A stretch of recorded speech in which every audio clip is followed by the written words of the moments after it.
반갑습니다. 멀리서 분주하게 아침부터 나오시느라고 고생 많이 하셨어요. 저희 올해 아마 이렇게 많이 눈이 온 거는 처음인 것 같아요. 어젯밤에 되게 굉장히 걱정을 많이 했는데 저희가 이렇게 눈이 올 때는 마을에서 활동을 안 해요.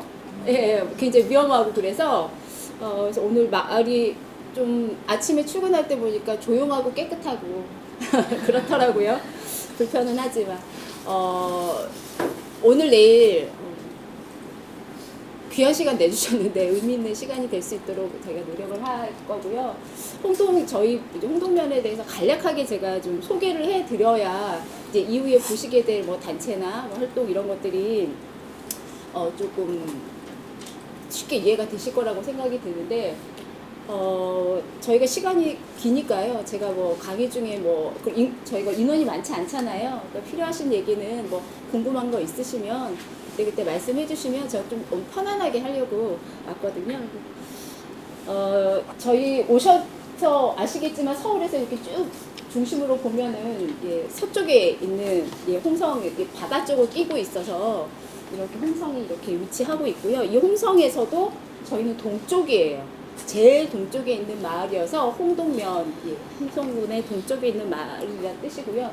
인구는 저희가 한 3,350 이 정도는 그렇고, 연령별 구조로 보면 요즘 인구 감소와 지역 소멸이 워낙 너무 이제는 너무 많이 들어가지고요. 좀 지겨운 것 같아요. 그렇긴 한데 홍동면의 연령별 인구 구조의 특징은 저희도 농촌이기 때문에 고령화 비율이 상당히 되지만 이제 면을 기준으로 봤을 때는 면 단위치고는 그래도 고령화율이 아직은 30%대인 것은 지금 연마을만 해도 50%가 넘어가거든요.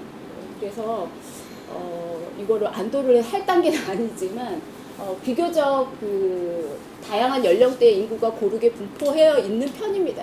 도시하고는 비할 때가 아니지만 그런데 저희도 이제 10대 이하는 적어요. 적기 때문에 저희도 이제 곧 인구 문제를 고민해야 될 홍동도 예외는 아니라는 요즘 위기감이 조금 있고요. 이거는 면에 있는 주민들이 잘하는 문제를 떠나서 국가적인 문제라고 저는 이제 생각이 들고 있는데요.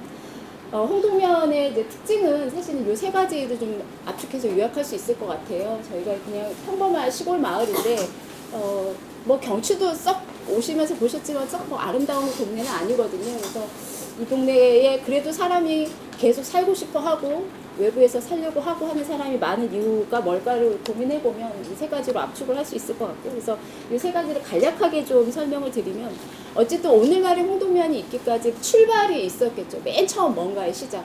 그걸 뭘로 보냐면 저희는 교육이라고 봅니다. 그래서 이 마을의 변화는 교육에서 시작해왔다. 아까 잠깐 언급이 된 것 같은데 이제 풀모학교라고 하는 지금 이제 농업고등학교입니다. 특성화 고등학교고요. 어쨌든 지역의 아이들이 여기도 태어나고 자라는데 아이들이 이제 성장하면서 점차 이 농촌에 살지 않고 도시로 떠나간단 말이에요. 똑똑할수록 일 잘할수록 더 빨리 떠나죠. 네, 그래서 이렇게 마을의 청년들이 인재가 살 수 없는 마을에 과연 미래가 있겠냐라는 고민에서부터 출발합니다. 그래서 이 젊은 친구들이 마을에서 살 수 있도록 우리가 도와야겠다. 뭘 해야 될까? 해서 학교를 만들기로 합니다. 지금하고 느낌은 조금 다른데 이 학교가 이게 굉장히 오래된 것 같죠. 이게 처음 이제 지은 학교 건물인데요. 1958년도예요.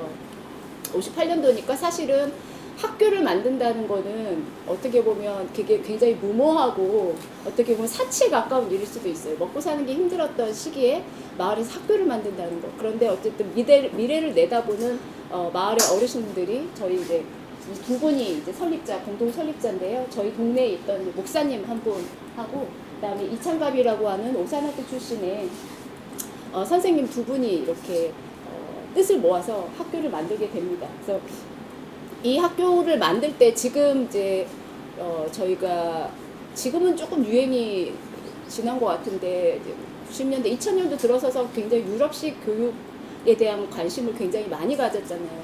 덴마크나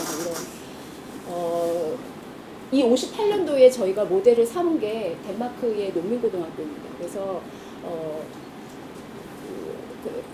그 교육의 철학적인 내용을 보면 어쨌든 지금 그 한국의 대부분의 교육이 소수의 엘리트를 양성하는 교육으로 좀 맞춰져 있다면 사실은 우리 마을 나아가서는 국가를 지탱하고 있는 것은 대부분의 국민 평민이다.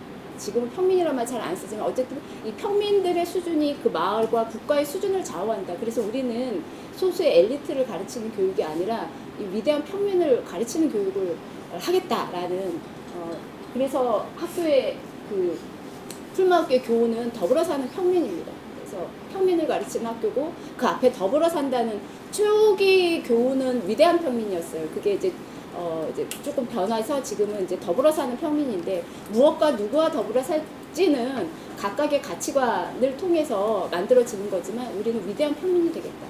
뭐 이런 뜻에서 그리고 지역의 대부분의 주민들이 농업에 종사하니까 농업 기술을 가르치는 학교로 그렇게 출발하게 됩니다.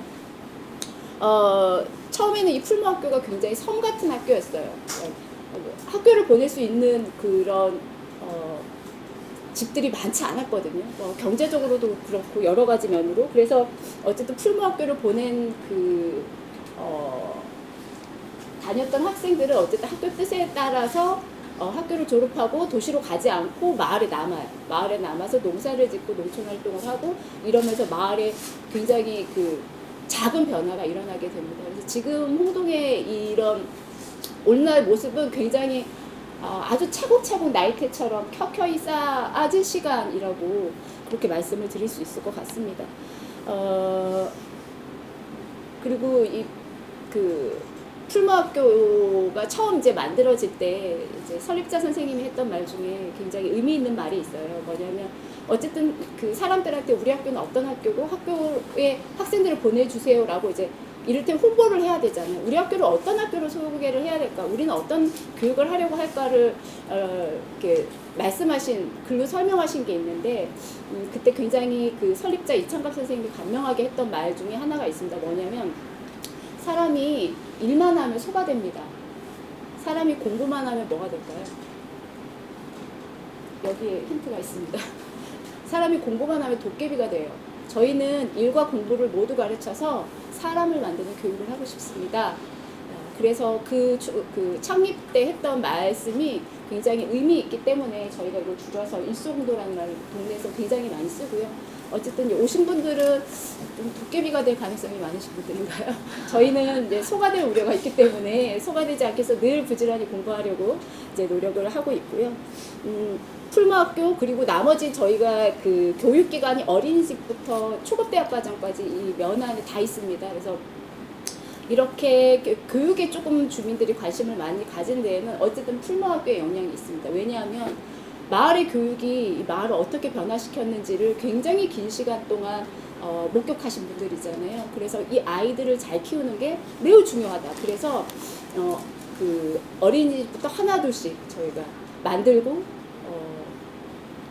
우리 마을답게 바꿔내고 한 오랜 시간이 있습니다. 그래서 어린이집 네, 교육기관을 보면 저희가 이제 갓골 어린이집이 79년도에 만들어졌고요.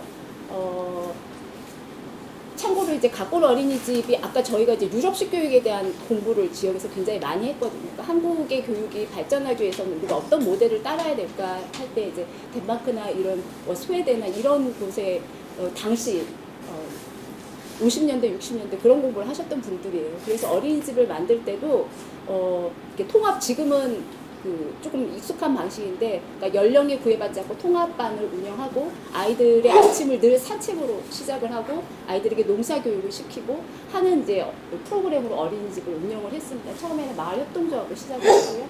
지금은 이제 사단법인으로 전환했는데, 그래서 이 갓골 어린이집이 영향을 끼친 게 80년대 말에 공동육아 어린이집에 굉장히 큰 영향을 미치게 되고, 그래서 공동육아 어린이집의 프로그램의 모델이 됐던 곳이 갓골 어린이집입니다. 그래서 홍동에는 그 공동육아에 관심이 있어서 오신 분도 계세요. 이 갓골 어린이집에 보내기 위해서. 그래서 어린이집 초등학교 2곳, 중학교. 초등학교와 중학교는 공립학교입니다. 그래서 마을의 영향을 가장 늦게 받은 곳이기도 하고요.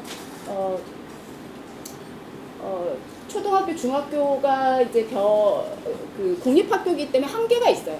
교사들의 의지나 역량에 따라서 그러니까 주민들은 그러니까 그전에는 그러니까 교사와 민원인 관계였다면 그 교육 파트너로서 자리 잡은 것을 저희가 80년대 후반 90년대에 넘어서이고요. 본격적으로 프로그램화된 거는 2005년 이후입니다. 이제 그게 영향이 외부의 영향하고 내부의 영향이 자연스럽게 맞닥뜨려진 계기가 있는데 외부적으로는 이제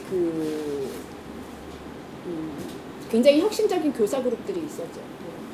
뭐 80년대로 보면 전교조 뭐 이런 선생님들이 계셨는데 이런 선생님들이 이곳을 일터이자 삼터로 생각하신 선생님들이 여기에 이제 이주를 시작하게 되고 그리고 이제 2000년도 이후에 홍동면에 이제 기농인구, 기촌 기농인구들이 점차 늘어나게 되는 계기가 되는데 이제 그렇게 온 사람들이 이제 교육 초등학교 학교에 풀무학교라는 좋은 학교가 있지만 초등 중등은 여전히 입시 교육을 하니 이걸 좀 개혁하고 싶다라는 염원이 있었으나 잘 안 됐어요. 그래서 학교 밖에서 학부모들이 단체를 만들어서 아이들 방과후 교육을 하고 이랬거든요. 이제 그러다가 저희가 이제 교과과정 개편이 되고 교장 공모제로 들어올 수 있게 되는 제도가 생기면서 저희가 가장 먼저 이제 교장 공모제를 이제 시행하게 됩니다. 그래서 우리 학교의 뜻에 맞는 선생님을 이제 학부모들이 이제 섭외해서 모셔오고 그리고 거기에는 또 지역에 살고 있는 주민이자 교사인분들 이분들이 같이 이 학교에 대한 것에 대해 고민을 했고요. 그래서 저희가 제일 먼저 한 거는 우리나라는 교과서가 전국 통일이잖아요. 그 교과서 안에는 농업이나 농부가 없거든요. 학교에서 농업과 농부를 가르치지 않는데 어떻게 마을을 사랑하고 부모를 존경할 수 있겠냐. 반드시 우리 마을에서는 초등, 중등 과정에서 농업을 가르쳐야 한다는 게 지역 주민들의 바람이었어요. 그래서 교장 공모제 되고 교과를 저희 나름대로 개편하면서 농업 수업을 적용을 시키게 됩니다. 그래서 초등학교는 아무래도 담임 선생님의 역량이 크게 좌우해요. 그래서 조금 약간의 업다운이 있어요. 굉장히 열심히 그 농사를 짓는 애도 있고 조금 그렇지 않은 애도 있고 학년마다 약간 편차가 있긴 한데 중학교는 아예 시스템으로 딱 정착이 되어 있습니다. 그래서 창의적 체험활동은 마을이 담당하는 교과입니다. 그리고 방과후 활동, 여러 가지 특별 활동은 다 마을이 담당. 누가 담당하냐면 교육협동조합이 일괄 계약을 맺습니다. 그래서 아이들 창의적 체험 활동은 1, 2, 3학년이 주제가 나뉘어져 있어서 1학년은 마을의 이해입니다. 원래 제목은 진로와 적성이거든요. 진로와 적성. 중학교 1학년들에게 진로와 적성을 뭘 가르쳐야 될까? 저희의 교육 목표는 마을의 다양한 직업군을 가지고 있는 많은 어른들을 만나게 해주는, 관계를 맺게 해주는 게 저희의 이제 그 창의적 체험학교 1학년의 교육 목표로 설정되면서 마을의 이로 바뀌었고 2학년은 농업 수업을 합니다. 그래서 좀 길게 밭 수업을 해본다거나 최근에는 이제 기후 관련이나 에너지 문제를 이제 교과에 넣어서 그런 관련된 선생님들이 교육을 하는 2학년은 그렇게 수업을 하고 3학년은 민주시민을 양성하기 위한 여러 가지 프로그램들을 진행을 합니다. 그래서 그렇게 조금은 색다른 교육 과정을 가지고 있고요. 그리고 이제 풀무 생태 농업 전공 과정 굉장히 이름이 길어요. 저희가 그냥 풀무 마을대학 이렇게 부르는데 2001년도는 어떤 해냐면 이제 90년대 이후에 귀농의 바람이 막 굉장히 많이 불면서 여기저기서 귀농 교육들을 굉장히 많이 했어요. 그래서 근데 귀농 학교에 첫 번째 가르쳐야 될 기술이 뭘까를 고민하면 저희가 생각하기에는 더불어서 함께 사는 기술을 배우지 않으면 농업은 성공할 수가 없다. 어느 곳에 가도. 그래서 농사기술 이전에 배워야 할 마을에서 어떻게 함께 더불어 살 건가를 가르치는 학교, 그런 학교가 필요하지 않겠냐라는 이제 외부의 그런 요구가 있었고요. 그리고 내부적으로는 이 풀무학교가 이제 고등학교 3년 통해서 졸업한다고 농부가 되긴 어려워요. 여러 가지로. 그러니까 기술이나 뭐 이런 것들도 농부가 바로 되긴 어렵거든요. 그래서 그렇다면 풀무학교를 졸업한 친구 중에 진짜 농부가 될 친구들을 좀 집중적으로 가르쳐보자 해서 만든 학교가 이제 풀무 마을대학입니다. 그래서 지금 현재 지역의 청년들은 대체로는 이 풀무 마을대학을 통해서 배출된 아이들입니다. 그래서 더불어 사는 기술이 첫 번째니까 이 학교가 하는 일은 실습장을 학교 안에 두지 않습니다. 학교에는 아주 작은 규모의 실습장만 있고 마을 전체를 실습장으로 활용하는, 그래서 가령 뭐 우리미를 재배한다 하면 우리미를 재배하는 농부 그 작목반이 있잖아요. 거기 같이 가서 배우고 같이 농사 짓고 그렇게 해서 마을 곳곳에 그 실습을 하고, 그리고 그 인연을 통해서 만들어진 관계망을 통해서 마을에 잘 정착할 수 있도록 하는 그런 학교로 운영을 하고 있습니다. 그래서 농촌 지역 치고는 꽤 많은 아이들이 있는 곳이고요. 그리고 두 번째 특징은 이제 유기농업인데요. 실제로 70년대 이전에는 전국에 다 유기농업했잖아요. 저희가 농약과 화학비료를 쓸 때 역사가 아시겠지만 길지 않아요. 길지 않고 이제 70년대 우리가 이제 국가적으로 아주 어떻게 보면 계획적이고 어떤 면으로 보면 굉장히 폭력적인 방식으로 농업이 재편되죠. 뭐 대대손손 우리 집에 자라온 종자의 쌀이 아니라 통일별을 강제로 심어야 하고, 농약을 이장님을 통해서 배급받으면 뿌려야 되는 그런 시기였거든요. 그런데 저희는 이제 풀무학교도 초창기에는 이 화학농업을 했습니다. 국가 정책에 따라서 했어요. 하다가 굉장히 우연한 기회에 고다니 준이치라고 하는 이제 분을 만나게 되는데, 이분은 어떤 분이냐면 어쨌든 이 화학농업의 역사는 전쟁의 역사와 같이 맞닿아 있어요. 그래서 이제 독일이나 일본 같은 곳에서 화학농업을 굉장히 일찍 시작을 하잖아요. 그러다 보니 일본에서 이 화학농업이 가지는 생태적인 어떤, 그리고 인간 건강에 대한 어떤 폐해나 위험성에 대해서 자각하는 농민들이 생겨나게 됩니다. 우리보다 훨씬 더 앞서서. 그런 사람 중에 하나가 고다니 준이치고, 그래서 그 에농회라고 하는 농민 운동 조직을 만듭니다. 그래서 여기서 막 굉장히 막 실험도 해요. 일본엔 섬이 굉장히 많잖아요. 근데 그 많은 섬 중에 원숭이들만 사는 무인도 섬이 있었어요. 거기에 농사를 약을 써서 농약을 쓰고 이렇게 화학 비료를 주는 농사를 하면서 그 원숭이들이 아무래도 인간보다 생애주기가 짧으니까 원숭이들이 어떻게 변화하는지를 농민들이 직접 연구를 하는 그런 정도의 어떤 굉장히 의식 있고 치열한 농민 조직입니다. 그 에농의 회장님이 그래서 이 유기농업으로 다시 이제 돌아가야 된다라는 이제 운동을 하게 되고, 그러기 위해선 학교가 필요하다 해서 이제 에농 학교라는 이제 학교도 운영하고 계시는데, 이 에농의 회장님이 그 인근의 아시아 국가들을 굉장히 많이 순회하셨어요. 이유는 뭐냐면 일본이 저지른 역사적인 과오를 참회하는 농부로서의 길은 내가 조금 더 일찍 시작해서 알게 된 이 유기농업의 의미나 중요성을 좀 알리는 게 내가 참여하는 길이라고 생각을 하신 거예요. 그래서 이분이 75년도에 풀무학교로 오게 됩니다. 풀무학교 와서 강연을 이제 하게 되는데, 강연을 할 때 이분이 이제 교직원하고 학생들을 쭉 모아놓고 강연을 시작할 때 무릎을 꿇고 시작하셨대요. 그래서 내가 일본의 대표는 아니지만 나는 오늘 이 자리에 참여하는 심정으로 왔고, 내가 농부로서 참여한 유일한 길은 내가 가진 기술과 경험을 하나도 빠뜨리지 않고 여러분들한테 전달하는 거라고 생각한다라는 강의를 시작합니다. 벌써 시작부터 감동이잖아요. 그래서 이 짧은 강의에 학생들과 교직원이 굉장히 큰 감동을 받게 돼요. 그래서 풀무학교가 바로 76년도부터 유기농업으로 전환합니다. 그래서 일본과의 교류를 지금까지도 계속 해오고 있어요. 그래서 학생들 간의 교류, 농민들 간의 교류를 끊임없이 하고 있고, 그렇게 해서 이제 풀무학교에서 유기농업을 본격화하게 되는데, 사실은 70년대 그 새마을 운동에 한참이던 때 유기농업 한다는 거는 상당한 그 용기가 필요한 일이었어요. 네. 그래서 당시에 풀무학교는 유기농업을 한다는 이유로 굉장히 많은 핍박을 받게 됩니다. 경찰서에도 끌려가고 감옥에도 가고. 이유는 하나죠. 농약 안 쓰고 화학비료 안 쓰고 통일도 안 심는다는 이유죠. 그런 시기를 살았기 때문에 그 풀무 출신의 소수가 사실은 신념에 의해서 유기농업을 지켰다고 봐도 무방합니다. 그리고 당시에 유기농업을 한다는 건 어떤 의미냐면, 정치적으로 사회적으로는 그런 어려움이 있었지만 경제적으로는 도시 소비자들 이걸 사줄 사람이 없어요. 유기농업을.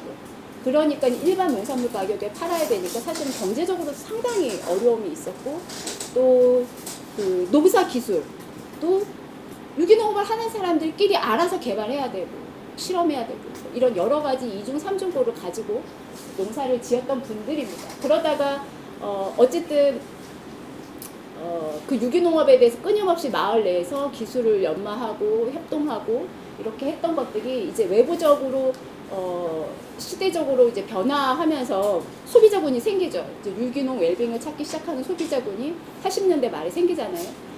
도시에서 소비자 생활 협동조합 운동들이 확 이제 일어나게 되면서 우리나라 도시 소비자 생활 협동조합은 그러니까 친환경 농산물을 직거래하는 방식이라고 하는 약간의 그 운동성이 조금 더 강한 형태로 출발했다고 봅니다. 어쨌든 협동조합을 저는 아주 거칠게 얘기하자면 운동과 사업을 함께 고민해야 하는 운영 방식이라고 얘기를 하거든요. 근데 그런 약간의 그 친환경 농사를 짓는 농민들을 지지하고 후원한다는, 그리고 도시 소비자들에게 건강한 먹거리를 공급한다라는 그런 굉장히 의미를 가지고 출발한 협동조합들이 있죠. 그 협동조합 중에 지금은 아이쿱 생협으로 이름을 바꾸고 당시에는 이제 21세기 생협연대였는데 물류 조직이었거든요. 거기와 여성민우의 생협이 홍동에서 출발하게 됩니다. 왜냐하면 친환경 농산물을 공급할 수 있는 농민군이 전국에 그렇게 많지는 않았어요. 그래서 여기가 집단적으로 그래도 농민들이 있기 때문에 그 두 조직이 이 홍동에서 시작을 하게 됩니다. 그래서 그런 변화가 이제 마을에도 영향을 미쳐서 저희가 이제는 판로를 고민하지 않는 유기농사를 이제 90년대 이후는 시작하게 됩니다. 그래서 그 이후로 저희는 유기농을 하시는 많은 농가는 계약 생산 재배입니다. 근데 불행하게도 유기농업을 해서 부자가 될 수는 없습니다. 왜냐하면은 사람을 써서 농사를 짓는 거는 굉장히 어렵고, 유기농은 아시겠지만 작물을 계속 돌려가면서 심어야 되기 때문에 이 효율성과 경제성에서 상당히 취약한 점이 있어서 유기농을 해서 큰 부자가 될 수는 없지만 다만 안정적이죠. 예, 생산비가 보전되는 농사를 짓기 때문에 홍동의 전체 농지를 보면 이제 논이 조금 더 많습니다. 그래서 논의 경우는 50% 정도는 유기 재배이고요. 50%는 관행 재배를 하고 있습니다. 그래서 하는 마을은 다 100% 다합니다. 몰려 있어요. 지구가. 그래서 지금 계신 이 동네는 유기농업을 하는 동네에 속합니다. 그래서 안 하는 데랑 조금 떨어져 있고요. 그리고 그 50% 논의 경우 50% 정도에서 절반은 풀무 생산자회라고 하는 농민협동조합이 있고요. 절반은 농협 장목반 소속입니다. 저희가 일부러 놔두려고 나눈 게 아닌데 그렇게 딱 50%, 뭐 51%, 49%이 정도의 균형을 70년대 이후로 꾸준히 가져가고 있습니다. 그래서 조금 다른 농촌하고 다른 게, 다른 농촌에서는 농협이 제왕이에요. 예, 물류와 그 생산과 경제와 신용을 다 잡고 거의 이제 분리하죠. 협동조합인데, 그런데 저희 동네 홍동농협은 후발주자예요. 경제 분야와 신용 분야가 다 뒤늦게 시작한 조직이어서, 그리고 주민들이 지혜롭죠. 한 곳에다 힘을 실어주지 않고 균형 있게. 이래서 농협이 상당히 지역민의 눈치를 볼 수밖에 없는 그런 구조로 농사를 진행하고 있습니다. 그래서 다양한 이 풀무 출신의 젊은 농부가 누구도 하지 않은 오리를 통해서 농사를 짓는다거나 뭐 하는 다양한 농법에 대한 시도, 이런 것들로 인해서 지금은 이제 처음에는 풀무학교 출신의 학생들이었다면 지금 굉장히 많은 수가 이 유기농업을 하는데 참여를 하고 있고요. 농업에서 굉장히 많은 저희 마을의 과제가 있습니다. 뭐냐 하면 이제 어르신들이 이제 돌아가시게 되면 이 농지들이 저희가 기본적으로 저희는 무농약 전농약은 없어요. 시작하면 그냥 동네가 다 유기이기 때문에 바로 유기로 시작을 하시는데, 농지 자체가 유기이기 때문에. 근데 어르신들이 돌아가시는데 그 땅이 지역민이 아닌 뭐 다른 사람에게 팔려나가면 농약 한 번 치면 30년, 40년 세월이 무너지는 거거든요. 그래서 이걸 마을 단위에서 뭔가 고민을 해야 되는 시점, 청년들에게 어떻게 하면 자연스럽게 이 농업이, 마을이 잘 전해질 수 있을까를 지금 저희가 이제 고민을 하고 있는 시점이기도 합니다. 그리고 저희 세 번째 특징은 협동조합인데요. 사실은 협동조합이 우리나라가 제일 처음 시작한 건 아니잖아요. 이미 이제 서구에서 했던 역사가 있고, 아까 풀무학교 창립하신 이창갑 선생님이 오산학교 출신이라고 말씀을 드렸는데, 오산학교를 세운 분이 이제 남강 이승훈이라고 하는 분인데 저희가 역사책을 통해서 막 길게 배우지는 않잖아요. 그러니까 막 민족 지도자를 다수 배출을 막 안창훈 뭐 하여튼 뭐 이런 민족 지도자를 배출했다 정도로만 배우는데 남강은 이승훈 선생님이 오산학교를 만든 거는 그거예요. 그러니까 이상촌을 좀 건립해보자. 유럽에서 했던 협동조합 기반한 마을에 이렇게 서로 상호 부조하는 그런 마을 공동체를 한번 지금 이 고국은 일제 치하에 있으니까 고국 조금 떨어져 있는 평안북도 거기 산속 정주라고 하는 곳에서 이상촌 건립을 위해서 그 일가족 친척들을 다 집단 거주를 시키고 여기에 뜻을 같이 하는 사람들을 규합합니다. 그래서 그 이상촌 건립에 그럼 제일 먼저 해야 될 게 뭐냐라고 했을 때 학교. 아이들을 먼저 길러보자. 그 다음에 뭔가 스텝이 있었겠죠. 그런데 이제 오산 학교에서부터 브레이크가 걸려서 결국은 그 꿈이 좌절됐어요. 그런데 그 풀마학교를 세운 이창갑 선생님은 그때 유년을 거기서 보낸 거예요. 그래서 그 할아버지의 뜻이 만들어지고 좌절되는 과정을 겪으면서 그 못다 이룬 꿈을 좀 꿔야겠다는 생각을 하고 있었고, 그래서 그 오산학교가 붕괴되고 나서 뿔뿔이 다 월남을 하게 되는데 이창갑 선생님은 일본 유학을 가게 돼요. 일본 유학을 갔더니 그때 이제 일본의 생협운동이 막 이제 시작하던 때여서 그 생협운동에도 깊은 또 관계를 맺게 돼요. 그래서 유학이 끝나고 다시 고국으로 왔을 때 그 교육과 협동조합과 이런 꿈들이 이분에게 있었고, 그러던 차에 저기 시골 촉구서 어딘가에서 학교를 만드는 거 하겠다라는 얘기를 듣고 이제 저긴가 보다 하고 오시게 됩니다. 그래서 선생님이 학교를 만들고 나서 이 협동조합을 아이들에게 가르쳐야겠는데 사실은 굉장히 생소한 방식이잖아요. 그래서 이거를 어떤 식으로 아이들에게 가르칠까를 고민하다가 아이들이 이건 글이 아니라 몸으로 체험할 수, 경험할 수 있게 해줘야 하겠다라고 생각을 하신 거예요. 그래서 어떤 일이 있었냐면 이제 학교가 풀무학교가 만들어지고 학교에서는 학용품을 살 수 있는 곳이 이 면단에는 없어요. 뭐 연필이든 공책이든 사려면 저기 읍으로 가야 돼요. 읍에 열리는 5일장을 가야 학용품을 살 수 있어요. 지금은 저희가 읍으로 가는데 5분도 안 걸려요. 그런데 당시 50년대에는 연필 한 자루 사기 위해서 아이들이 새벽같이 일어나서 신장로까지 걸어가서 차가 다닐 수 있는, 요즘 아이들은 신장로 잘 모르잖아요. 신장로까지 한창을 걸어가서 하루에 한 대, 두 대 있는 버스를 타고 내리면 야트막한 언덕 하나를 넘어가야 장이 서요. 그래서 이 과정을 반복해서 오면 해가 져요. 그때 이제 선생님이 생각하신 거죠. 이제 선생님들이 트럭을 몰고 장날 가서 아이들이 필요한 학용품들을 사와요. 그리고 학교 구석에다가 비치하고 옆에다가 빈 공책, 장부, 누가 뭐 사가는지 적어라 이렇게 하고 돈통, 그러니까 무인 판매대를 만들었어요. 당연히 이제 아이들에게 선풍적인 인기였겠죠. 그래서 굉장히 그 활용을 많이 하다가 이제 아이들 요구사항이 생기죠, 점점. 선생님, 요번에는 뭐 빵도 좀 이렇게, 저는 노란색 말고 빨간색, 당연히 생길 수 있는 그런 요구들이 있을 때 선생님이 자연스럽게 그러면 어차피 요 판매장은 너희들이 주로 이용을 하니 운영도 너희들이 해봐라. 물건은 선생님이 사다 줄 테니까. 그래서 아이들이 스스로 규칙들을 만들도록 도와주셨어요. 그게 우리나라 협동조합 소비자생활협동 1호입니다. 그래서 협동조합에서도 굉장히 중요한 의미를 가진 마을인데, 지금 그 59년도부터 지금까지 변하지 않는 규칙은 이 조합을 위해서 제일 중요한 결정 3가지, 어떤 품목을 취급할 건지, 가격 책정, 그리고 연말에 이익금을 어떻게 쓸 건지, 이 중요한 3가지 결정은 전체 학생회의를 통해서 정하고요. 학년마다 2명의 이사를 선출합니다. 그래서 그 6명이 이 매장 운영을 하는 구조로. 그래서 아이들이 이 3년의 학교 생활을 통해서 협동조합이 뭔지를 직접 운영하고 체험하게 되죠. 그리고 나서 어쨌든 도시로 안 갔잖아요. 많은 친구들이 마을에 남았을 때, 그전에는 그냥 돈 많은 뜻 있는 부자나 이 나라에서 해결해 줘야 된다라고 생각했던 일들을 이제는 바꾸게 되죠. 작은 힘이지만 우리가 십시일반 힘을 모아서 협동조합으로 해볼 수 있다. 이제 그러면서 이제 협동조합이 하나 둘씩 이제 만들어지기 시작해요. 사실은 이제 59년도 이후에 10년의 역사가 있었죠. 2번째 협동조합이 만들어지기까지. 이 친구들이 이제 성장하고 성장해서 이제 협동조합을 해보겠다 한 게 69년도 이 이후에 사실 지금 홍동면의 기관단체를 다 합치면 한 70개 정도가 돼요.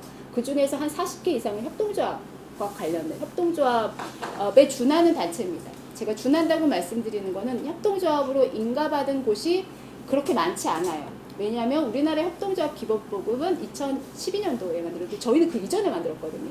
그래서 그냥 일반 개인 사업자로 형식적으로는 가지고 있지만 내용적으로는 협동조합인 곳이 상당히 많습니다. 그래서 한 40여 개 단체가 있는데 그게 연도별 시기별로 이렇게 순차적으로 쭉 만들어진 역사가 있고요. 그 협동조합이 만들어진 역사를 보면 사실 마을을 볼 수 있습니다. 당시 마을은 이런 게 중요하고 이런 게 필요했구나 라고 좀 깨달을 수 있는데 69년도 풀무신용협동조합이 만들어진 때는 그러니까 제일 1호로 만든 협동조합이라는 이제 의미가 뭐냐면 지금도 그렇지만 이 농사가 보통의 직업과는 다르게 한 달이 아니라 1년이라는 긴 시간 동안의 기간을 가지고 살잖아요. 봄에는 주구장창 돈을 쓰는 시기고 가을은 돈이 들어오는 시기. 대부분의 가난한 농민들은 봄에 빚을 내서 농사를 짓습니다. 지금도 뭐 그렇게 썩 달라지진 않았는데 농협에서 주죠 그냥 자재를 빌려주는데 당시에는 농부들이 은행을 문턱을 넘는 게 굉장히 어려웠기 때문에 뭐 여기나 저기나 할 것 없이 대부분은 사채를 많이 썼어요. 네, 사채는 아시겠지만 굉장히 고리고요. 그리고 농사가 마음대로 되지 않죠. 실수를 한다거나 자연재해가 있다 그러면 그건 고스란히 이제 부채로 남게 되고 이런 과정을 한 2번만 겪으면 재개하지 못합니다. 그래서 당시 신문의 이제 사회면에는 늘 어느 동네 농민이 농약 먹고가 끊이지 않았던 이유가 이 농촌의 그런 현실 때문이거든요. 그래서 풀모 학생과 졸업 선생님들이 69년도에 우리가 종잣돈 조금 모아가지고 저리로 우리 영농자금, 생활자금을 좀 유통하자 하는 이제 은행을 만든 겁니다. 그래서 풀모 신협은 지금 조합원이 5,000명에 육박합니다. 한 4,500개를 작년에 넘었는데 올해는 더 늘어났을 거라고 보여지고 주민들이 3,400인데 어떻게 이렇게 생각하실 텐데 그러니까 주민들은 다 풀무신협 조합원이라고 생각하시면 됩니다. 그래서 신용 분야에서도 농협과 신용을 균형 있게 이용하십니다. 저희 지역 주민들은. 그래서 아무래도 풀무신협은 우리가 만든 은행이라는 어떤 자부심이 있기 때문에 굉장히 의리상 열심히 이제 이용을 하고 있고 최근 몇 년간 금리가 굉장히 이제 낮았을 때 외지에서 여기 출자해서 뭐죠 갑자기 생각이 안 나 배당금을 받기 위한 사람들이 많이 늘어났습니다. 왜냐하면 풀무신협은 그러니까 조합원들의 충성도가 굉장히 높은 은행이다 보니까 이 경영 실적이나 이런 안정적인 측면에서 늘 이 신협 중앙회에서 1등 아니면 2등이거든요. 그걸 놓쳐본 적이 없어요. 규모가 그러니까 그 사업 구역이 굉장히 면이라는 작은 지역에 있음에도 불구하고 그래서 그래서 읍에서 조합원으로 출자를 하시는 분이 많아서 저희가 한 5, 6년 전에는 읍에다가 지점을 냈어요. 그러니까 면이 본점이고 읍에 있는 것이 지점인 형태로 지금 이제 운영을 하고 있습니다. 그래서 뭐 물론 아쉬운 점이 없진 않습니다. 처음에 이제 협동조합으로 이 신용 문제를 저희가 해결을 했는데요. 이 은행이 80년대 중반에 여러 가지 이제 국가적인 정책, 금융과 관련한 정책을 하면서 이렇게 그 중앙에서 통제하는 시기가 옵니다. 그래서 그러니까 뭐 이자나 이런 거를 은행이 직접 결정하지 않잖아요. 그 제한이 있습니다. 몇 %에서 몇 %. 그리고 자산은 얼마까지 있어야 하고 뭐 이런 규제들이 만들어지게 되면서 이 신협도 그 그러니까는 은행이라고 하는 돈 장사라는 업을 국가가 관리하기 시작하면서 이제 신협도 약간은 좀 좀 경직됐죠. 그 전에 했던 지역사회 한원의 폭이 조금 줄어들게 됩니다. 그렇지만 그래도 저희가 이제 풀무 신협이라고 하는 어떤 상징성이 있기 때문에 꾸준히 이제 이용을 하고 있고 또 이 신협의 부족한 부분을 이제 또 최근에는 여러 가지 저희 협동조합에서 또 해결하려고 노력을 하고 있습니다. 그리고 굉장히 다양한 협동조합이 지금 운영을 하고 있고요. 아까 말씀드린 교육협동조합이 있고요. 그리고 뭐 할머니 장터조합은 이따 가보실 텐데 반찬 만드는 협동조합입니다. 그리고 얼뚝 생태건축협동조합은 집 짓는 협동조합인데요. 이 집 짓는 협동조합은 전원이 다 농부들이에요. 농부들이 집을 짓는데 이 중에 되게 특이한 사람이 한 명 있었어요. 그 곤충을 포함한 동물들 중에 유일하게 자기 집을 짓지 못하는 건 인간밖에 없다는 깨달음. 왜 인간은 집을 지을 수 없는가? 해서 자기는 집을 내가 내 손으로 집을 짓겠다라고 생각하는 그런 돈키호테 같은 농부가 한 명 있었습니다. 그래서 그분이 집을 지으면서 그 친구 농부를 데려다가 쓰고, 그리고 이제 기술이 없으니까 외부에서 목수를 데려다가 배우면서 집을 지었거든요. 이게 굉장히 큰 파장을 미치게 됩니다. 그래서 너도 나도 같이 배우면서 집을 지어보자라고 하는, 처음에는 굉장히 소박한 모임이었어요. 그러다가 그 외부에서 그 집을 짓는 목수가 이 동네 꽤 재밌는데 하고 정착을 하게 돼요.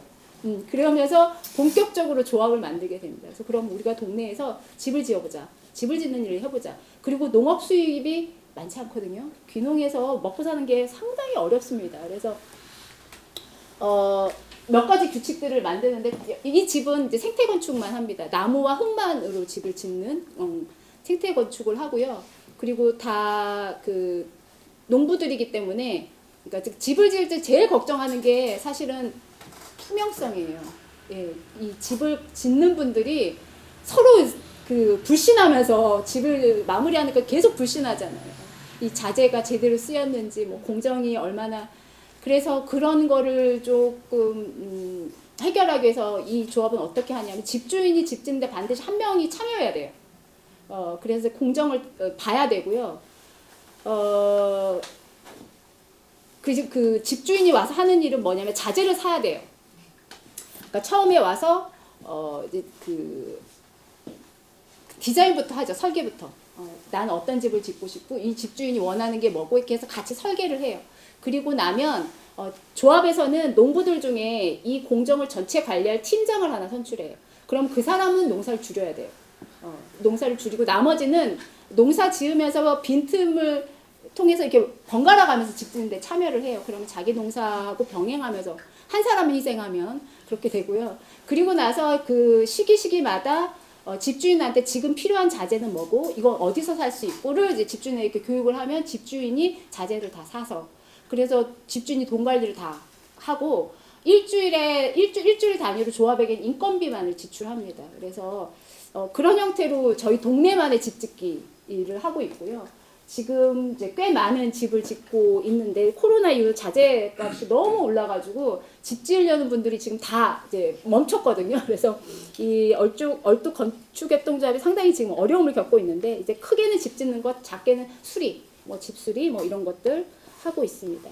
그리고 저희가 지역 카페를 쓰고 있고요. 도토리회는 내일 또 사람책을 통해서 만나보게 될 텐데요.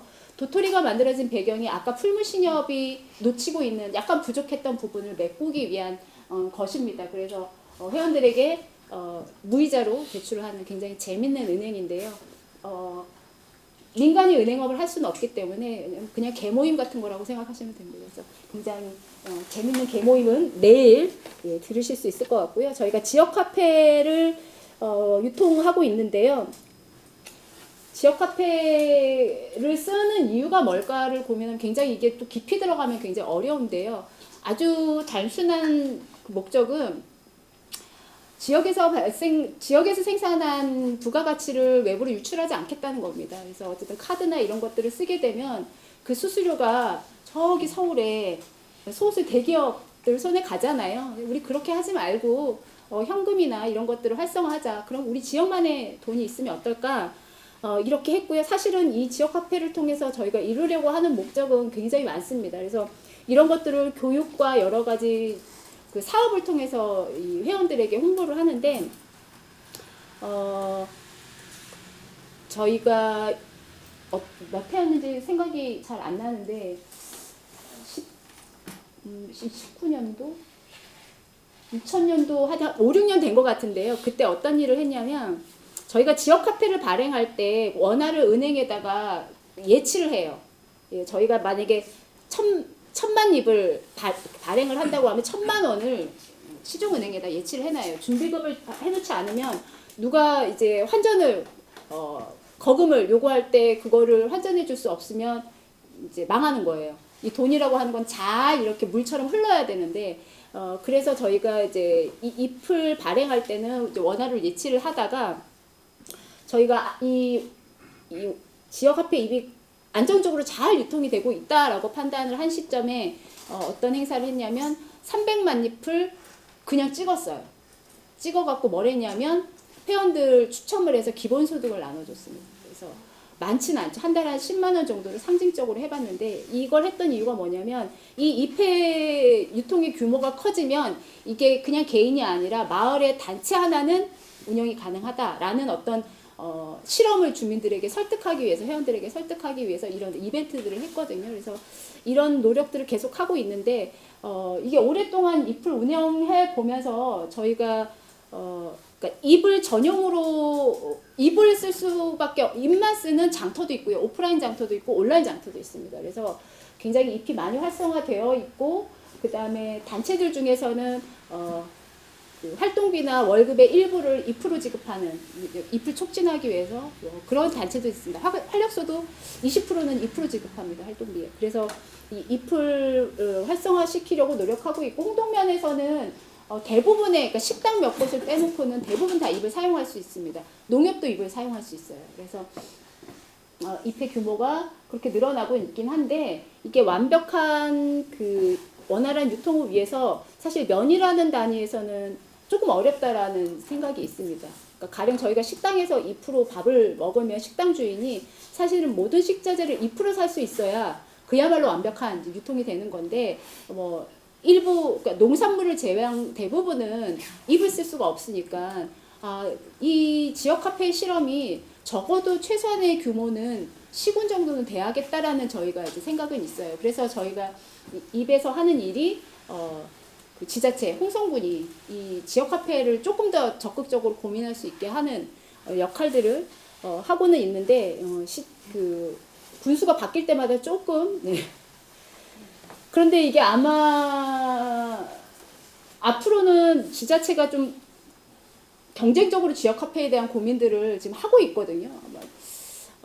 이게 실현되는 게 그렇게 저희는 어렵진 않을 거라고는 생각이 드는데 어쨌든 그 지역에서 이 지역 카페를 쓰는 것을 이제 하고 있고요.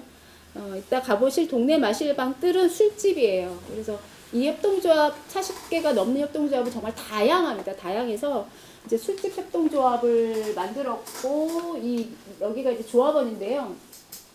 시작된 계기는 아주 단순합니다. 저는 2010년도에 이곳에 이사를 왔어요. 2010년도 이사를 왔고 2010년도 이사를 왔는데 제가 마음에 들었던 거는 굉장히 많지만 또 한 가지 마음에 들었던 거는 이 동네에 유흥시설이 없다라는 점. 술집, 다방 뭐 이런 게 없어요. 노래방 뭐 이런 게 없어. 상당히 건전한 마을이다라는 착각을 가지고 우리 남편 상당히 외롭겠는걸 이러면서 왔어요. 그런데 오자마자 갑자기 이 술집 협동조합을 만들겠다는 이 포스터를 봤어요. 그래가지고 도대체 이거는 무슨 일인가 하고 제가 가봤는데 저희가 이제 귀농귀촌 인구가 많잖아요. 그러면 저희가 유기농업을 하기 때문에 삼복더위에 논에 한 번 이상은 들어가서 이 피를 뽑아야 돼요. 근데 그냥 가만히 있어도 더운데 그 더위에 논에 가서 일을 하면요. 나오면 어떻게 되냐면 이제 물장화를 신고 가면 물장화가 출렁출렁해요. 땀으로. 그러면 이제 젊은 농부들이 집으로 발걸음이 떨어지지 않는 거죠. 어딘가를 가고 싶죠. 도시에서의 경험이 있죠. 이럴 때 먹는 게 있죠. 시원한 생맥주. 그래서 생맥주를 마실 수 있는 곳이 필요하다 우리한테는. 그렇게 작당한 몇몇의 그 술꾼들이 있었어요. 그래서 당시에 옛날 여기 이 자리가 그 위에 자리가 통닭집이 하나 있었어요. 농사를 짓는 이제 젊은 분인데 통닭집이 있었고 주로 이렇게 포장 판매를 많이 하는 집이었는데 그 젊은 통닭집 사장을 꼬신 거예요. 이분들이. 생맥주 기계만 들여놔 달라. 우리가 다 이렇게 먹고 팔고 다 해준다. 신경 안 쓰게 해주겠다. 이렇게 해서 착한 통닭집 주인이 생맥주 기계를 들여놓기 시작하면서 이제 일이 시작이 됩니다. 그래서 그 테이블 조그만 거 2개 정도 있었던 걸로 기억하는데 거기에 이제 젊은이들 생맥주를 먹기 위해서 북적북적 했는데 이 통닭집 사장이 이제 아버지가 좀 편찮으시면서 감당해야 될 농사 규모가 커졌어요. 그래서 통닭집을 더 이상 운영할 수 없게 된 거예요. 그래서 난리가 났죠.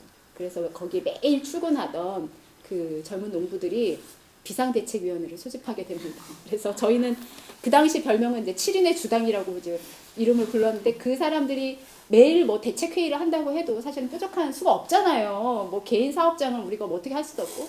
그래서 이 사람들이 선택한 게, 그러면 협동조합 술집을 한번 만들어 보자 라고 해서 사람들을 모으기 시작하고, 2010년도 겨울에 그래서 이 술집에 대해서 다 같이 회의를 하게 됩니다. 어디다 만들까, 어떻게 할까, 이렇게 해서 당시 처음에 100명이 모였어요. 술집을 하자고. 대단한 마을이라고 생각이 드는데요. 그래서 100명이 모여서 제주가 있는 사람은 제주로 출자를 했어요. 지금 이 보시면 주민들이 뭐 미장도 주민들이 하고, 전기도 이렇게 재능이 있는 사람은 재능 출자를 하고요.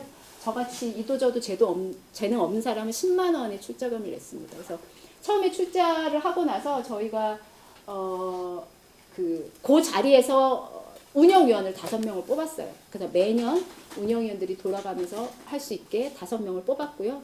운영위원이 하는 거는 이제 매장 관리하고, 그다음에 요 뜰에서 있었던 일을 이렇게 적어가지고 소식지 만드는 것들을 이제 역할을 나눠서 5명이 운영을 했어요. 처음에 시작할 때 아주 재밌었어요. 저희가 술집을 만들면서 이 마실방 뜰의 특징을 뭘로 할까 하다가 그 회원들이 낸 의견은, 대부분의 술집이 대체로 그 수입산 냉동 안주잖아요. 그래서 우리 집에서 먹는 것처럼 유기농 안주를 만들자. 그리고 맥주도 이렇게 되게 다양하잖아요. 시중 맥주 저희가 블라인드 테스트를 거쳐가지고 이벤트를 열었어요. 어떤 맥주를 가장 선호하는가. 상당히 입들이 고급이라는 거를 깨달았어요. 그 중에서 제일 비싼 맥주가 선택이 돼서 레드락이라는 맥주를 전국에 몇 곳 없는 걸로 알고 있어요. 그래서 레드락이라는 맥주를 저희가 판매를 시작했습니다. 그래서 굉장히 시끌벅적한 술집으로 이렇게 옹기종기 이렇게 모여가지고 운영을 했어요. 재밌었어요. 너무 재밌었고 늘 10,000원이었고, 그런데 장사가 잘 되면 잘 될수록 적사폭이 커지는 그런 기형적인 구조로 저희가 1년을 보냈어요. 단가 계산을 잘못한 거죠. 저희가 그러니까 예상치 못했던 그런 지출들이 있었고, 그리고 뭐 이런 술집을 안 해봐서 어쨌든 적자가 계속됐어요. 그래서 저희가 총회라는 형식으로 하지 않고 12월 달에 회원의 날이라는 형식으로 이제 총회에 준하는 모임을 하는데, 그때 이제 안건이 이미 이제 출자금까지 바닥이 났으니 이제 문을 닫을 건가 말 건가를 결정하는 회의였어요. 첫 회 회의가. 그런데 이제 다들 그때 이 좁은 술집에 정말 막 빼곡히 사람들이 2겹 3겹 둘러 앉아가지고 정말 비장한 표정으로 절대 문을 닫을 수 없다는. 그래서 여러 가지 이제 문을 닫지 않기로 결정했으니 여러 가지 방법을 강구해야 되겠죠. 사실은 굉장히 손쉬운 방법이 있긴 했어요. 그죠? 단가, 예. 올리면 돼요. 맥주값 올리고 안주값, 저희가 재료도 손대지 못한다. 유기농 안주를 포기할 수는 없다는 또 얘기가 있었기 때문에, 그러다 보니 굉장히 여러 가지 얘기가 나왔는데, 저희가 아까 레드락이라고 하는 다 시중 맥주보다 더 비싼 걸 팔고 있었거든요. 근데 이걸 더 비싸면 우리 못 먹는다. 그러니까 그것도 쉬운 선택이 아닌 거예요. 그러다 보니까 어떤 게 있을까 막 이런저런 논의를 상당히 길게 했어요. 그래서 결론은 어떻게 났냐면, 자, 재료비 손댈 수 없으면 우리가 나가는 비용 중에 가장 큰 규모가 인건비니 인건비를 줄이자라고 결정을 했습니다. 그래서 그 당시에 2명을 고용해서 주방에 요리해 주시는 분하고 홀 이제 서빙해 주시는 2분을 고용하고 있었는데, 주방은 이 전문직이기 때문에 안 되고 이 홀 서빙을 우리 그러면 회원들이 돌아가면서 하자 해서 그 자리에서 또 20명을 뽑습니다. 25명? 예, 저희가 토요일까지 했으니까. 그래서 한 달에 한 번 매장을 지키자 이렇게 해서 당번제로 운영을 했습니다. 그래서 당연히 굉장히 큰 흑자를 내는 가게로 변화했고요. 그 운영위원들이 매뉴얼을 이렇게 만들었어요. 그래서 이렇게 처음에 들어가면 뭘 해야 되는지를 다 그림하고 글로 다 이렇게 표시를 해놨기 때문에 뭐 술집이라고 해도 어려운 건 없어요. 그러니까 어려운 거는 이제 맥주 이 통 가는 게 좀 어려워요. 그 청소하는 거, 이 관 청소하는 거, 그것도 그림으로 자세하게 설명을 해주면 2번 하면 숙지가 되거든요. 그래서 저희가 굉장히 재미나는 저는 그때 첫째 주 금요일이 당번이었어요. 그래서 그러면 일단은 문 열고 스위치 딱 올리고 그 다음에 하는 일은 제가 좋아하는 음악을 틀어요. 그날은 제 거잖아요. 제 가격이잖아요. 그러면 선택권 없어요. 제가 좋아하는 음악 들어야 돼요. 그리고 나서 아무래도 저를 보러 오거나 뭐 저하고 용모가 있거나 이런 사람들이 많이 오죠. 정말 저랑 얘기가 많이 하고 싶다 그러면 저 대신 일을 해주고 쓸 수 있습니다. 그래서 하나의 가게가 20여 가지의 색깔의 술집으로 변화하게 되죠. 그때 그래서 저는 홍대의 인디 밴드 음악을 정말 그렇게 많이 들어본 게 처음이었던 것 같아요. 굉장히 좋은 노래가 많구나. 그때 깨달아가지고 제 음악의 지평이 넓어진 계기가 되기도 했는데 그렇게 재미난 술집으로 또 2년간 했어요. 그런데 또 문제가 발생했어요. 농한기, 지금같이 농한기, 저희는 이제 시설 재배 농가가 많지 않아요. 유기농, 제철, 노지 재배가 우선이기 때문에 저희는 농한기가 있습니다. 이 지역은. 그래서 7, 8월, 1, 3월은 농한기인데 그때는 괜찮아요. 근데 농번기가 되면 작빵꾸 내는 거예요. 사람들이. 뭐 지치니까 힘드니까. 그래서 이거 운영위원들이 이거 땜빵하는 거 지쳤다. 이거 다시 좀 고민을 해보자 해서 이걸 어떻게 해야 되냐. 또 사람을 고용하게 되면 당연히 또 우리가 재정이 어려워지니 그래서 이 당번제와 이제 그 고정일꾼을 약간 결합한 형태로 반반 치킨처럼 반반 그렇게 운영합니다. 그래서 농한기 때는 조금 일을 할 수 있는 자원봉사 활동 비율을 높이고 그리고 꾸준히 한 몇 시간만이라도 일할 수 있는 사람을 붙박이로 그래서 적은 비용을 들이고 하는 방식으로 지금 이제 고정이 되어 왔고요. 굉장히 이 협동조합 지금 한 14년 기간에 굉장히 많은 우여곡절이 있었던 것 같아요. 그리고 이제 결정적으로는 코로나 때는 정말 문을 닫아야 되냐라고 생각했어요. 월세는 계속 나가는데 문을 열 수가 없으니까. 그리고 문을 열어도 사람들이 잘 안 오고 이래서 정말 문을 닫아야 되냐라는 고민까지 갔는데 이상하게 사람들이 술 마시러 안 오지만 뜰은 있어야 된다고 생각하는 분들이 많더라고요. 그러면 어떻게 해야 되겠냐. 그래서 저희가 낸 아이디어가 어쨌든 월세 정도만 우리가 수익을 내보자. 그러려면 이제 사람을 고용하지 않고 회원들이 가맥이라고 하는 거 아시죠? 안주를 가져오는 거예요. 그러니까 안주를 가져오면 주방에서 일하는 분을 고용하지 않아도 되잖아요. 그래서 맥주만 본인이 안주 갖고 와서 저희 대부분의 주민들은 이 맥주 기계를 다룰 줄 압니다. 이 당번제를 2년간 했기 때문에 그래서 각자 알아서 맥주를 따라 마시고 알아서 돈 놓고 가는 형태로 코로나 2년을 버텼습니다. 그래서 문을 닫지 않을 수 있었고요. 그리고 나서 코로나 끝나고 나서는 저희가 또 여러 활동을 통해서 지금은 지역 카페 거래소가 이 입을 위탁 운영하고 있어요. 그래서 재미나게 운영을 하고 있는데 제가 이 뜰 얘기를 조금 길게 드린 거는 이 협동조합이 좋을 때는 정말 너무 좋거든요. 너무 행복한데 문제는 어떤 위기가 닥쳤을 때 책임져야 될 부분, 이 공동의 책임이라고 하는 게 무책임으로 흐를 수 있는 경우가 너무 많기 때문에 그 비온 뒤 땅이 굳어진다고 이 위기를 잘 극복하면 정말 단단하게 한 단계 성장하는 조합이 되는 것 같고요. 그래서 그렇게 어려움들을 이겨나가는 요소요소의 기술들이 이 주민들 공동의 자산이라고 저는 생각이 들어서 이 뜰에 대한 얘기를 했고요. 도시하고는 조금 다른 문화가 있는 것 같기는 해요. 그러니까 사람들이 뭔가를 결정할 때 저는 이제 도시에서 아이콘협회에서 활동을 했었어요. 그런 이유로 이곳에 정착을 하게 되는데 도시에서는 죽기 살기로 싸우는 경우가 있어요. 내 의견이 너무나 옳기 때문에. 그래서 싸워서 뭐 마음이 틀어지면 안 봐도 되잖아요. 안 봐도 그 사람 안 본다고 해서 내가 일을 못하는 경우가 없으니까. 근데 시골은요. 죽을 때까지 봐야 되는 사람이고요. 그리고 그러니까 이 관계나 마을에 대해서 느긋해요. 길어요. 호흡이. 지금 당장 올해 내년이 아니라 평생이라는 긴 기간 동안을 염두에 두고 있기 때문에 그래? 이번에 아니면 뭐 다음에 하지 뭐. 올해는 많은 사람들이 결정했으면 그래 그거 한번 해봐. 해보다가 안 되면 또 바꾸면 되지라는 마인드가 기본 장착이 되어 있어요. 그래서 그리고 이 관계에 대해서 도시보다는 훨씬 신중해요. 예. 싸우면 힘들어져요 생활이. 그래서 싸우지 않게끔 잘 갈등이 일어나지 않게끔 하는 그런 태도들이 이 협동조합을 잘 유지하는 비결이 아닐까라고 생각이 듭니다.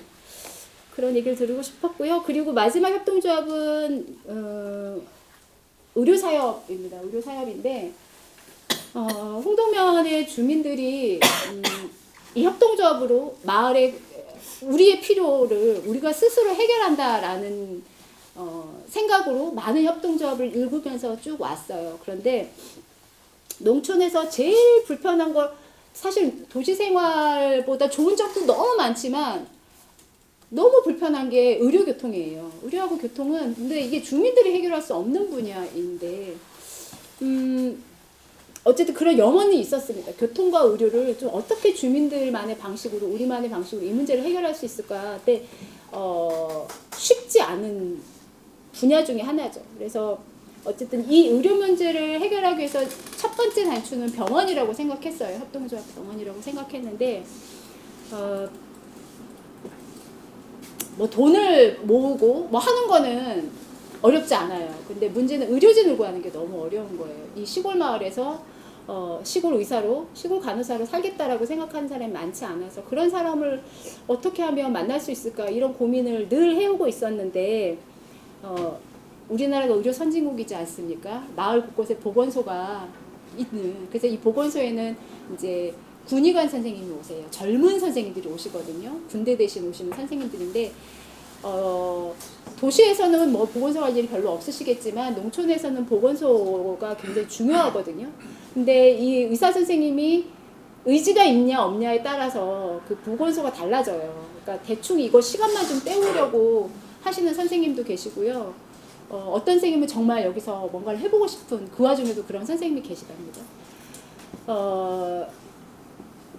그런 와중에 괜찮은 선생님이 오셨어요. 괜찮은 선생님이 오셨고 이 선생님이 전공 과목이 가정의학과였어요. 그러니까 1차 진료가 다 가능한 선생님이었고 그리고 마을 활동에 굉장히 열려있는 분이었고 이게 하늘이 내린 기회다. 주민들이 이때다 생각해서 그 의사 선생님하고 굉장히 많은 활동들을 하게 됩니다. 공부 모임도 하고 선생님이 이렇게 뭐 나오시기를 또 하고 저희가 찾아가기도 하고 이렇게 해서 선생님이 군의관 시간을 보냈고 이 선생님이 여기서 이제 군의관 생활을 하면서 이 동네에서 그때 이제 결혼한 지 얼마 안 됐어요. 그래서 아이가 이제 돌 이런 무렵인 선생님이었는데 우리 아이가 이 마을에서 자랐으면 좋겠다라고 생각하신 거예요. 그래서 가족이 다 같이 이주를 하게 됩니다.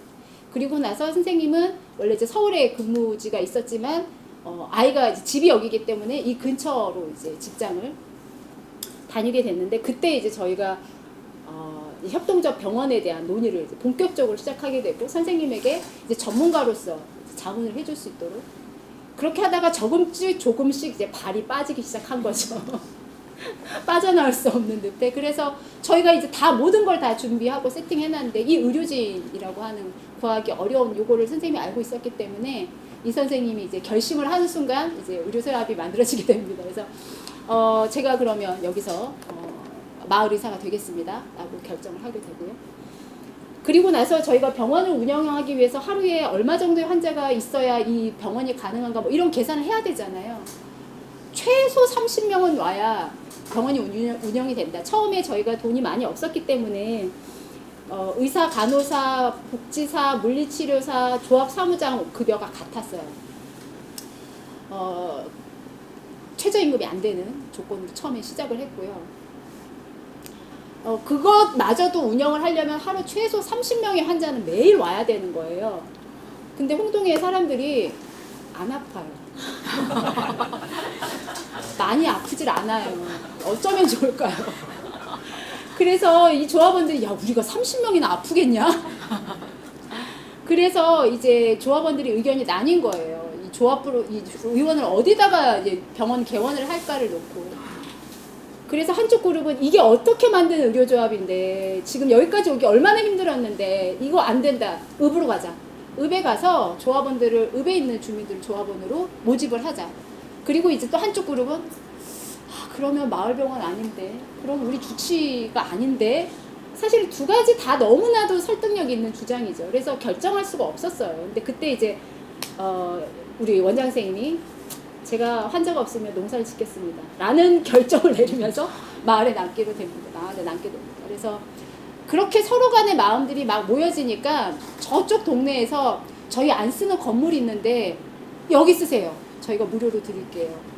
그리고 막 이제 저희 술집 만들었을 때처럼 조합원들이 다 건물 리모델링 하고요.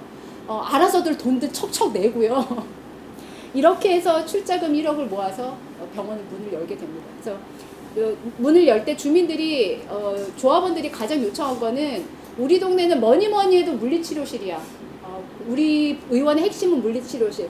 유기농업을 하는 마을의 특징인지는 잘 모르겠는데요. 저희 동네 어르신들이 이게 속병 큰 거는 잘 없으세요. 그러니까 요즘 암이 굉장히 흔하잖아요. 근데 저희 동네 어르신들 중에 암으로 고생하시는 분이 있나 이렇게 보면 뭐 없지는 않지만 다른 곳에 비해서 그렇게 많지는 않은데 다만 이 관절, 이 몸이 성한 분은 없어요.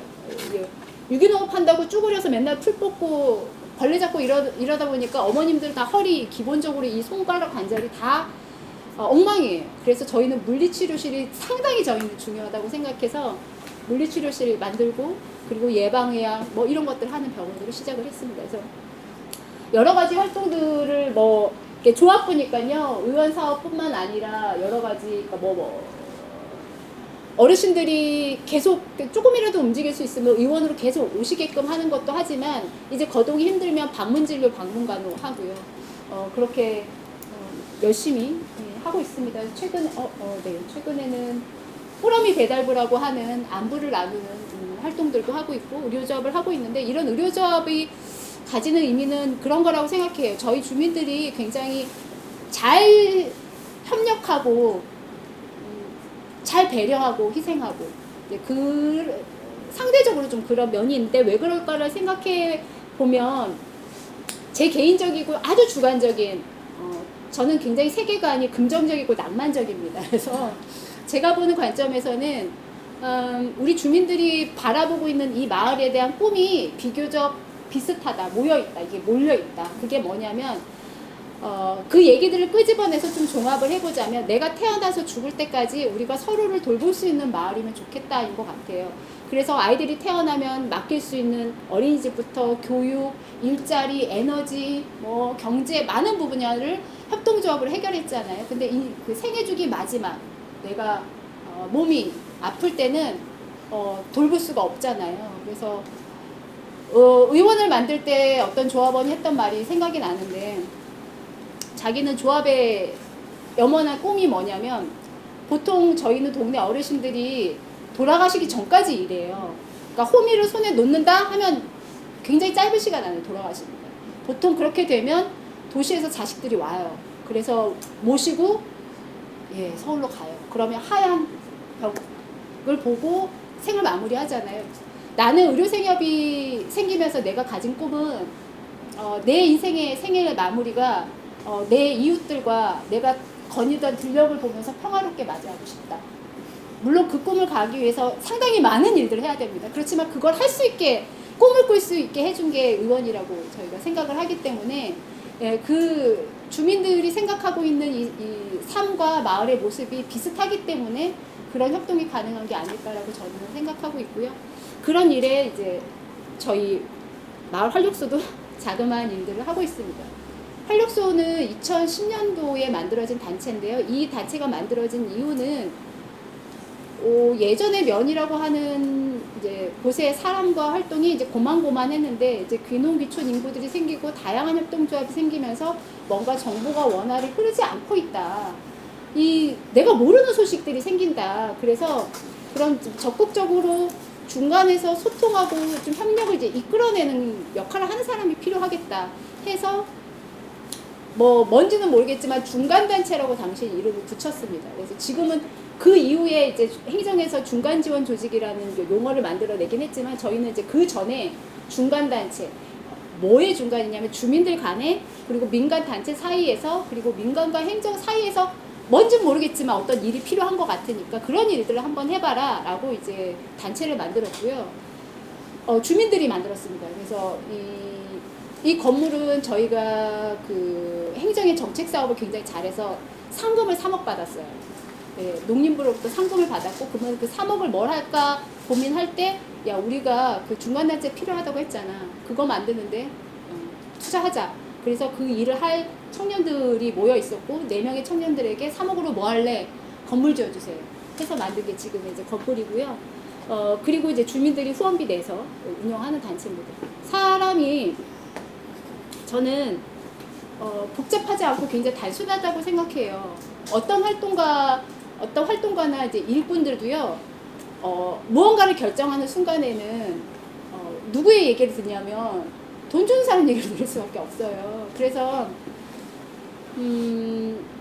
뭐 얘기를 하자면 길어지겠지만 어쨌든 제가 주민들 편에서 일을 하려면 주민들이 월급을 줘야 된다고 생각합니다. 제가 행정으로부터 돈을 받으면 공무원 비스무리할 수밖에 없다. 그거는 존재가 생각을 뛰어넘을 수는 없다. 그래서 주민들이 최소한 한 명의 인건비는 책임져라 라는 구조로 이 마을hallo스를 운영합니다. 그래서 주민들이 매달 그 CMS를 주시는 후원비, 그치만 그걸로 다 운영할 수는 없어요.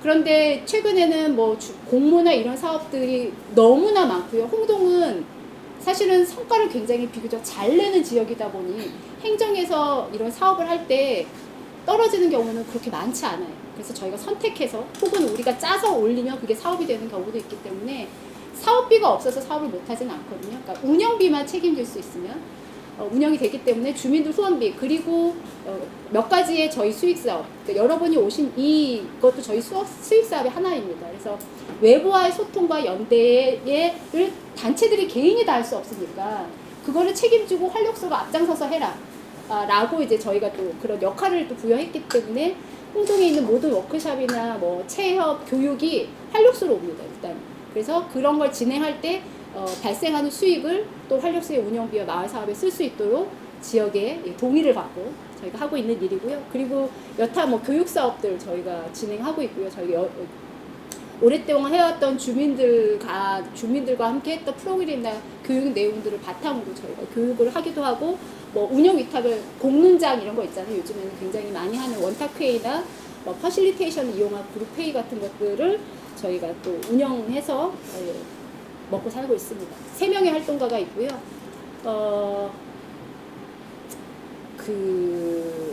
농촌의 젊은이들은요, 한 곳에서 전일제로 일하고 싶어 하지 않아요.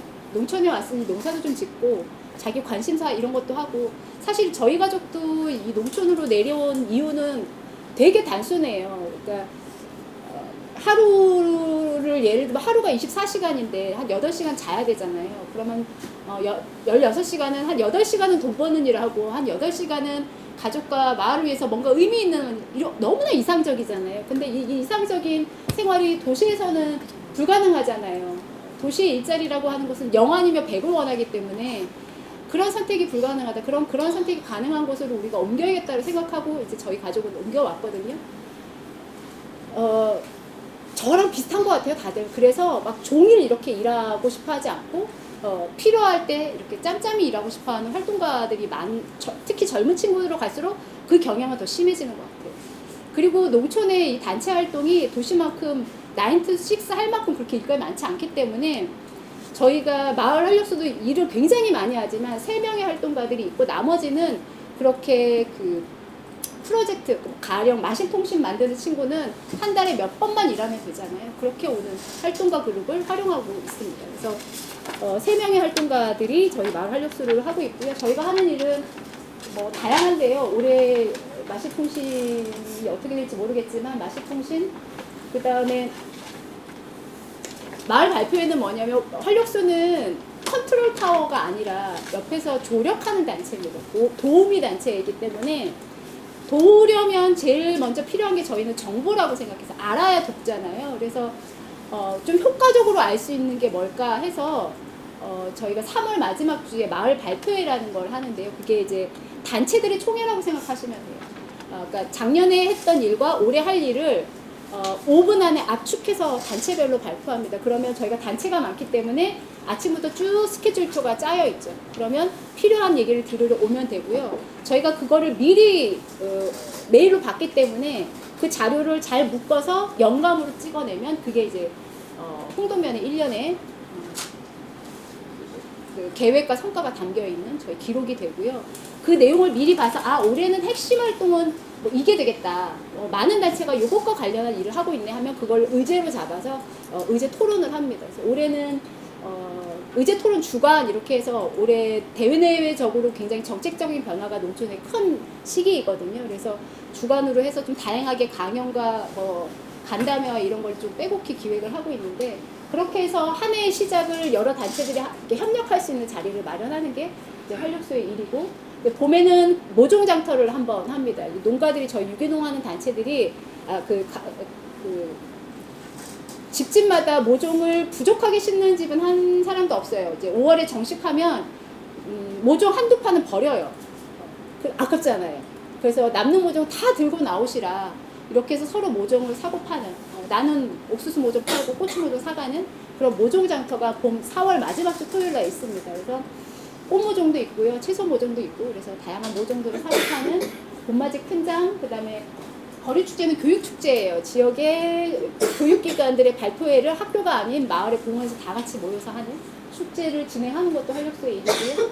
마시리 학교는 마을 이해하기 프로그램이에요. 그래서 입문과정인데 마실 다니듯이 마을을 좀 이해해보자는 거여서 한 8강 정도로 기획이 돼서 뭐 홍동면의 농업, 여성, 협동조합 이렇게 강의를 듣고 그 다음에 그것과 관련한 단체를 다 둘러봐서 홍동면을 다 둘러볼 수 있는 그리고 이 현황이나 역사를 배울 수 있는 프로그램입니다. 그래서 해마다 대상을 조금 달리해서 새로 이사 오신 분, 새로 뭐 활동을 시작하신 분, 학생들 이렇게 대상을 달리해서 매해 이런 마시리학교 프로그램을 합니다. 그래서 단체 입장에서는 새로운 사람들이 누가 있나 이렇게 좀 살펴보는 계기가 되고요. 주민들은 홍동면은 이런 곳이구나. 내가 이런 곳에서 어떻게 역할하면서 어떻게 살아야겠다를 조금 기획해 볼 수 있는 그런 시간입니다. 그리고 공유 공간을 관리하고 저희가 이제 활력소의 활동축이 크게 세 가지 축입니다. 하나는 마을 사업이고요. 마을 사업 단체들을 지원하고 공동의 마을 사업을 기획하는 일이 하나 있고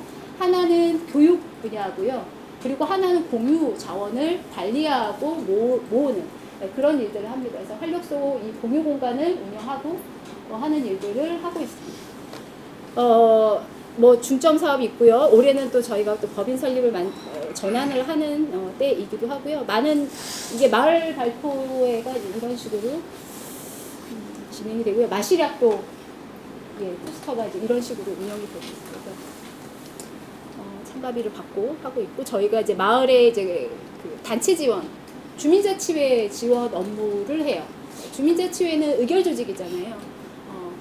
근데 누군가는 그 의결한 계획한 사업을 실행할 수 있어야 되니까 그런 실행을 마을의 단체들이 맡아야 되거든요. 그래서 그렇게 실행을 위해서 노력하고 그리고 저희가 주민들 토론 대회가 있습니다. 원탁회의 주민들의 의견을 잘 모을 수 있는 원탁회의 주민 원탁회의 진행도 마을 활력소의 업무 중에 하나고요. 총회 그리고 총회에서 결정된 사업들을 진행할 때 또 지역의 단체 네트워크를 이용해서 그 사업들을 실행하는 일들을 하고 있습니다.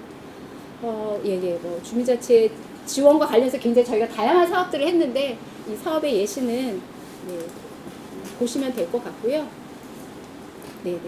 최근에 저희가 작년 올해 또 하는 아까 이제 의료 부분을 좀 해결하려고 하고 있다면 최근에는 이제 저희가 교통 문제에도 몇 가지 시도들을 시범적으로 하고 있는데 올해도 이제 하게 될 수요일만 운행하는 택시 수요일 그러니까 농촌의 교통 체계가 면은 반드시 모든 대중교통이 읍으로만 향해 있어요.